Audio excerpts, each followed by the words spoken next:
شغل عجیب و باور نکردنی مادر هومن سیدی، بازیگر سرشناس کشور که باعث شوکه شدن رامبد جوان شد. لطفاً تا انتهای این ویدیو همراه من باشید. لطفاً قبل از هر چیزی سابسکرایب کنید و زنگوله بغل رو بزنید تا از تازه ترین اخبار با خبر بشید.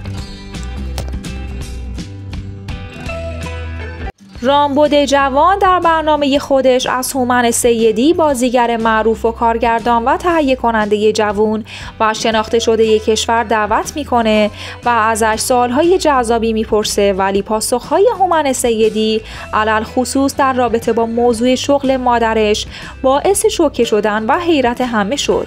این ویدیو رو با هم تماشا میکنیم. اسمتون رو بگو. حامد، هومن، هامون، خواهرم هیلا، مادرم بازنشسته نیرو دریایی ارتشی در واقع. آره خیلی چه جالب، مادر ارتشی. خب بله. و پدرم هم کارمند بانک کشاورزی که بازم بازنشسته. پدرت نقاش بود.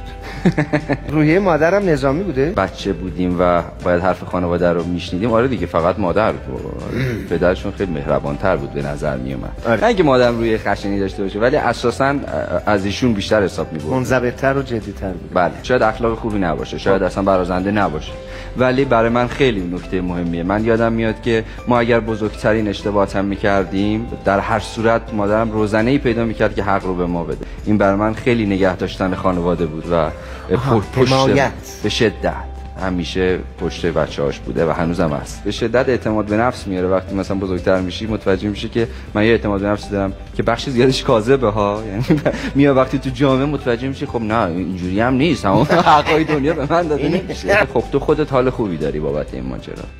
هومن سیدی متولد 8 آذر ماه سال 59 در رشته. این هنرمند فارغ التحصیل دیپلم گرافیکه که کارش رو با ساخت فیلم شروع کرده و سپس در عرصه بازیگری درخشیدش. اون 2 بار ازدواج کرده و از 2 تجربه زندگی زناشویی تنها یه فرزند دختر داره.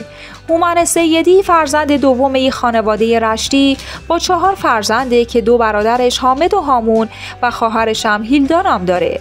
مادرش بازنشسته نیروی دریایی و پدرش هم بازنشسته بانک کشاورزی.